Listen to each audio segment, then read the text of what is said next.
In the Korean entertainment industry, public image is everything. While a scandal in the West might mean a brief apology tour, in Korea, a single controversy can result in total career erasure. Mainstream networks will literally blur your face out of old show reruns, and multi-million-dollar sponsorships will vanish overnight. Today on Seoul Channel, we are looking at major actors and public figures who completely vanished from our screens after devastating scandals. To answer the ultimate question, what actually happened and where are they now? Let us start with Yoo Ah-in, the undisputed acting genius of his generation. From masterclass movies like Burning to global streaming hits like Hellbound, he had both immense public love and elite industry respect. But in early 2023, his career hit a catastrophic wall when investigations revealed he was using massive amounts of medical sedatives under the guise of cosmetic procedures. His legal troubles mounted as details emerged of marijuana use, illegal sleeping pill prescriptions under false names, and highly publicized rumors regarding his personal relationships and sexual orientation that completely polarized public opinion.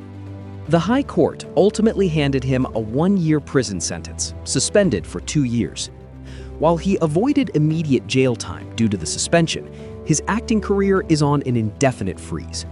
He remains completely blacklisted from television networks, several of his high-budget film projects are locked away permanently, and he has dropped entirely out of the public eye. A film project directed by Jung Jae-hyun has been rumored, but not confirmed. If it happens, it will be his first acting project since the charges broke. The industry is watching. Next is Seo Ye-ji, who rocketed to global superstardom as the fierce and impeccably styled lead of It Is Okay to Not Be Okay. She was the instant face of modern, powerful drama heroines. But everything shattered when a massive tabloid expose leaked private text messages between her and an ex-boyfriend, revealing a shocking pattern of heavy emotional control, manipulation, and gaslighting. The controversy snowballed as secondary allegations of staff mistreatment surfaced, forcing her out of major upcoming primetime productions.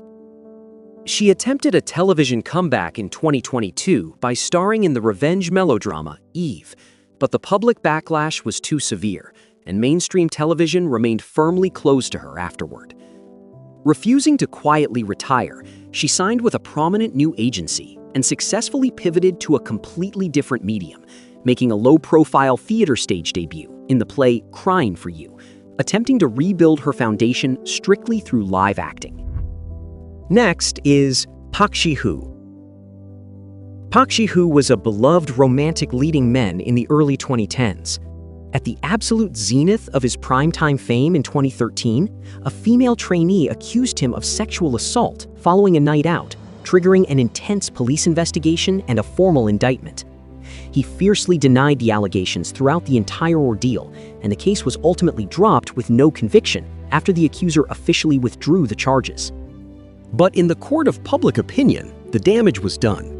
Viral rumors erupted years later, claiming he had resorted to hosting TikTok live streams just to survive. His team quickly shut down the crazy financial rumors as complete fake news, clarifying that while he does use TikTok regularly, it is strictly a passion project to connect directly with his huge base of loyal international fans. Even with his name legally cleared, his career has still never fully recovered. He recently made a return to the big screen with Choir of God, but more than a decade later, he remains boxed out of major networks, still fighting to make a true mainstream comeback. Then we have Song Ha-yoon, who experienced the fastest rise and fall in recent memory. After years of playing lovable supporting characters, she delivered a masterclass performance as the toxic, scheming villainess in the mega-hit drama Marry My Husband. She was primed for absolute top-tier stardom. But right at her peak, an explosive broadcast report exposed intense school violence and bullying allegations dating back over 20 years. An accuser claimed he was assaulted for 90 minutes. Her agency eventually confirmed the devastating detail that she had indeed been forcibly transferred to a different high school due to a disciplinary bullying incident. Her mainstream career ground to an instant halt. Caught in an ugly, ongoing legal crossfire, Covered heavily by investigative news shows, she remains completely absent from the industry, her massive momentum entirely obliterated. The financial fallout for our next actor was unprecedented. Jisoo was a beloved leading man known for Strong Girl Bong-soon and Moon Lovers, Scarlet Heart Ryo. He had finally landed his massive breakout title role in the high-budget historical drama River Where the Moon Rises. But midway through the broadcast, explosive online allegations accused him of severe high school bullying, physical assault, and verbal abuse. He released a handwritten apology admitting to inflicting damage, resulting in his immediate firing despite filming being nearly 95% complete. The legal damage was astronomical. The courts ordered his former agency to pay a staggering 880 million won in damages to the production company to cover the massive costs of completely refilming the drama with a replacement actor. While Jisoo released a documentary series on his YouTube channel claiming he has since reconciled with his former classmates, his career in South Korea is effectively dead.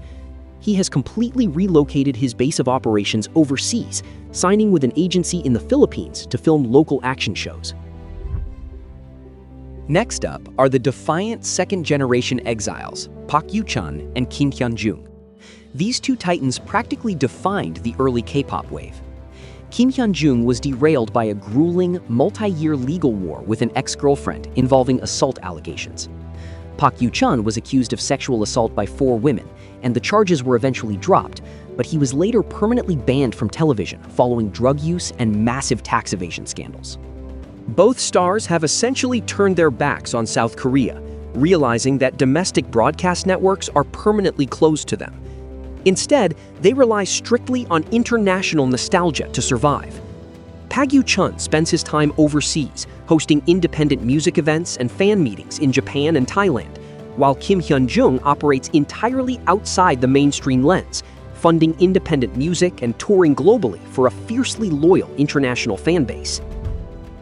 Now, we must look at the ultimate, unforgivable taboo in South Korea: draft dodging. Mandatory military service is viewed as a sacred civic duty, and evading it is a one-way ticket to permanent exile. Take the case of Yoo Seung-joon. At his peak, he was not just a successful pop star, he was a household name. And in 2002, he stood on television and publicly pledged that he would fulfill his mandatory military service. Weeks later, he obtained U.S. citizenship. He was legally exempt from Korean conscription. He has desperately fought this entry ban through exhausting multi-year legal lawsuits. And then, just this month, Yoo Seung-joon announced he is ending the legal fight after 24 years. Since the ban in Korea, he was active in China for years under Jackie Chan's company. And recently, his voice appeared in Korean music in November 2025 for the first time in 23 years, a feature on rapper Justice's album. Not crime, not violence, not fraud. He broke a promise about military service, and the country has not finished punishing him for it. Then came hip-hop star MC Mong. He was one of the most popular rappers and variety personalities in the mid-2000s. In 2010, allegations emerged that he had deliberately extracted healthy teeth to intentionally fail the physical exam. The prosecution investigated. Though the Supreme Court ultimately acquitted him of the intentional tooth extraction charge due to insufficient evidence, they still found him guilty of illegally delaying his enlistment on false pretexts.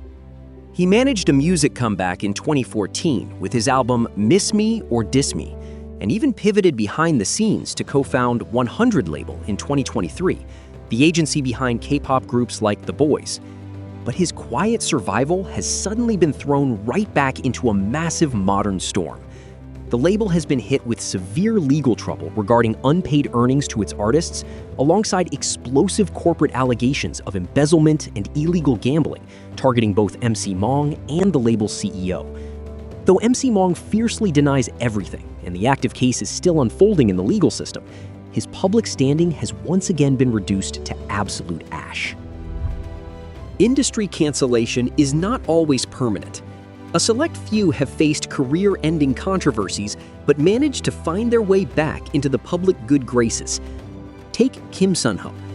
At the absolute peak of his hometown cha-cha-cha fame, An anonymous post from an ex-girlfriend accused him of gaslighting and forced abortion, causing brands and major film projects to instantly drop him. But a massive investigative media report published leaked chat logs that completely flipped the public narrative, proving the allegations were highly distorted.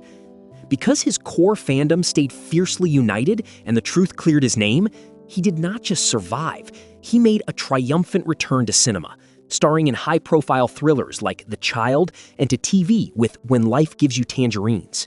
Do you think permanent exile is justified? Or should these actors be given a second chance once their issues are legally settled? Drop your thoughts in the comments below.